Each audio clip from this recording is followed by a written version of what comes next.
En fait, l'idée de Afro m'est venue en me baladant à Brooklyn, dans un quartier un peu en cours de boboisation. Je voyais beaucoup d'Afro-Américains et d'Afro-Américaines, notamment avec les cheveux naturels. Et je trouvais ça extrêmement beau. Et j'ai commencé à m'interroger en me disant, c'est vrai qu'autour de moi, à Paris, il y a beaucoup de femmes qui ont les cheveux comme ça, mais on ne les voit pas. On ne les voit pas à la télé, on ne les voit pas au cinéma.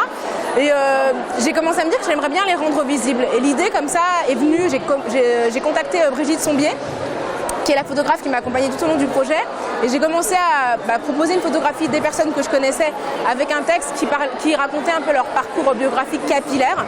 Et l'idée, c'était vraiment que chacun se raconte à travers ses cheveux et à travers le naturel. Je vais paraphraser Chimamanda Adichie qui dit que le cheveu est politique. Pour moi, c'est une manière de parler d'identité avec un trait qui est familier à la plupart des gens. Parce qu'on a tous des cheveux, on en a tous eu.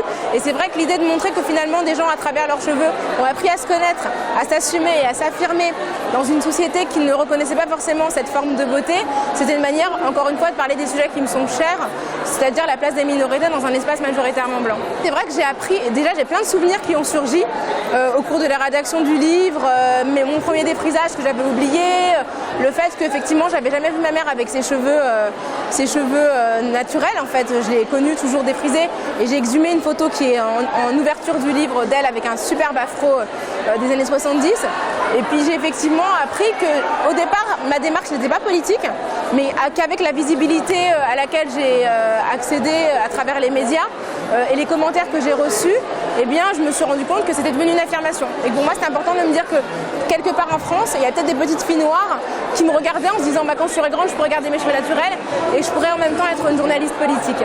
Aux jeunes, moi, j'ai pas eu la chance, étant petite, d'avoir des modèles de femmes qui me ressemblaient à la télévision.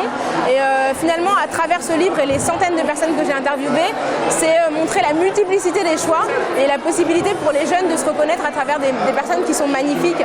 Il y a Samaga qui est dans le livre, Ina Modja, Christelle Saint-Louis-Augustin, il y a énormément de personnes qui sont connues, Christiane Taubira, de montrer qu'on peut porter ses cheveux naturels et accéder à toutes les fonctions possibles.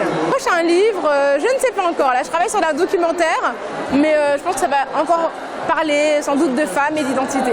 Eh bien j'invite les téléspectateurs d'Africa 24 à lire, à découvrir des livres, à découvrir la littérature, la bande dessinée et les essais également.